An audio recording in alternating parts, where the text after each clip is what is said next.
আজকে হচ্ছে সোমবার আর আজকে আমাদের কালী পূজার দিন আমরা কি খাওয়া দাওয়া করি তোমরা কি জানো? তো নমস্কার বন্ধুরা, সবার প্রথমে তোমাদের দীপাবলির বিশেষ শুভেচ্ছা জানাই। আসলে কি আজকে আমার মানিককুড়া কালী পূজা দেখতে যাওয়ার কথা ছিল, তো যেই দাদাটার বাইকে করে যেতে চাইছিলাম দাদাকে কল করলাম, কোনোই রিপ্লাই নেই।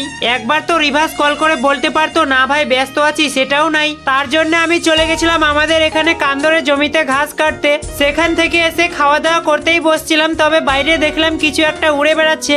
দূর থেকে তো ভালো করে চিনা যাচ্ছিল না, তবে বাজ পাখি হবে। তারপর আমি খাওয়া দাওয়া করে ঘুমিয়ে গেছিলাম। যখন উঠি তখন দেখি আমার মা প্রদীপ বানিয়ে রেখেছে। তারপর বাইরে খোলানে চোখ কচলাতে গেলাম, দেখলাম আমার মা তালাটি কাটছে। তারপরে আমিও কটা ধর তালাটি কেটে দিলাম আর আমার মা নিয়ে চলে গেল। তারপরে আমি ভাবলাম আমাদের তো দিওয়ালি, আমাদের লালুটার কি, ওরও গামলাতে একটু ঘাস দিয়ে দবদবা করে দিলাম। তারপরে আমি জমিতে প্রদীপ দিতে গেছিলাম, প্রদীপ দিয়ে এসে দেখি আমাদের হাঁসগুলো খুবই বাহানা করছে, ওরা উঠছেই না। ওদের একটা বিশেষ ব্যবস্থা নিতেই হবে, ওরা সারা রাত জ্বলেই ছিল। তোমরাই বলো কি করা উচিত ওদের সাথে। তারপরে একটু রাত হতে আমাদের বাড়ির সামনে মোমবাতি দিয়ে সাজিয়েছিলাম একটু।